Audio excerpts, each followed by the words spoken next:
एक शख्स था जो कि लोगों को कर्ज देता था और अच्छा नेक आदमी था। ये कर्ज देता था और लिख लेता था, उसके लिखने की आदत थी।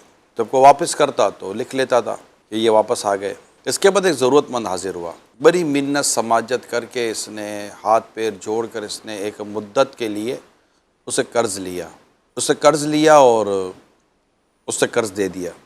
इत्तेफाक कहें वक्त पूरा हुआ, कर्ज़ देने वाले का इंतकाल हो गया। अब जो उसकी जो ज़ोजा थी, बीवी जो थी, उसको पता था कि ये लिखते थे। उसने जब देखा तो पता चला कि फ़लाँ शख्स के पास इतने पैसे निकलते हैं। उसने तकाज़ा किया बेवा ने कि मेरे शौहर के इतने पैसे आप पर निकलते हैं और दे दें। अब वो उसको लालच लग गई, उसने इनकार कर दिया, बोला मैंने लिए ही नहीं है। अब बीवी को पता था कि मेरा शौहर नेक आदमी है, मेरा शौहर नेक आदमी था, ये गलत लिखता ही नहीं था।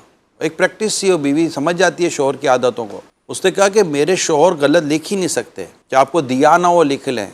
उसने काफ़ी टाल मटोल करने की कोशिश, जब अल्लाह के का प्रेशर बढ़ा कि हाँ याद आया मैंने वापस कर दिए हैं। बोला वापस किए तो लिखे हुए क्यों नहीं है?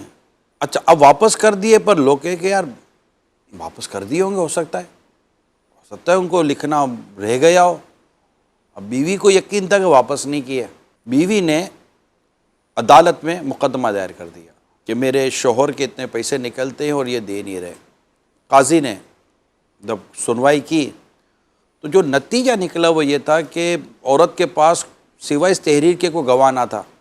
तो वो आदमी कह रहा है कि मैंने लिए थे, वो लिखा हुआ था, उसने माना था कि मैंने लिए थे, अब कह रहा है मैंने दे दिए थे। तो काजी को ये था कि जब उसने लेने का कबूल कर लिया तो देने का भी सही कह रहा होगा जी। तो कोई ऐसा मजबूत सबूत ना था कि जिस पर काजी ये फैसला करता कि उस शख्स ने पैसे वापस करने हैं। तो खैर उसने झूठ बोला और नतीजा ये निकला कि जो रकम थी वो मतलब साबित नहीं हुई और आदमी के हक़ में फ़ैसला हो गया। जब आदमी के हाथ में फ़ैसला हो गया तो जब वो शख्स कमरा अदालत से बाहर निकलने जा रहा था तो औरत को तो अंदाज़ा था, उसको यकीन था कि इस शय से झूठ बोल रहा है, मेरा शौहर झूठा नहीं था और इसने ये गलत नहीं लिखा होगा। उसने अपने रब के हुजूर हाथ उठाकर ये बद्दुआ की कि या रब करीम तू जानता है क्या सच है क्या गलत है, इस शख्स ने मेरा हक़ खाया है, झूठ बोला है, या अल्लाह तो इसे इबरत का निशान बना। और वो औरत ने दुआ की। इतने में वो शख्स सीढ़ी तक पहुंचा अदालत की और गिरा और मर गया। लोगों को भी बड़ी हैरत हुई। लोगों ने जब इस औरत से रब्ता किया तो उसने कहा कि मैंने ये बद्दुआ की थी उसके लिए और अल्लाह ताला ने मेरी ये दुआ सुन ली। कुछ अरसे के बाद दरवाज़ा बजा उस बेवा औरत का।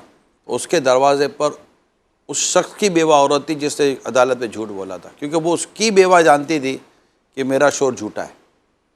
उसने आकर अपने शौहर के जो रकम थी वो वापस की और उसे माफ़ी मांगी, माफ़ी तलाफ़ी हो गई और सब मामला ख़त्म हो गया। तो ये लिखे हुए का एक फ़ायदा था और वो जुल्म का अंजाम था। लिहाजा मेरी यही आपसे दरख्वास्त है कि आपने अगर लेना है या देना है, यानी अगर आपने किसी को देना भी है तो भी लिख लें, लिख कर रखें ताकि वो पढ़ा जाए और आपकी ज़िंदगी भर की मेहनत और कमाई ज़ाया ना हो जाए। आपकी अगर अचानक आँख बंद हो गई ना, किसको कुछ नहीं पता होगा।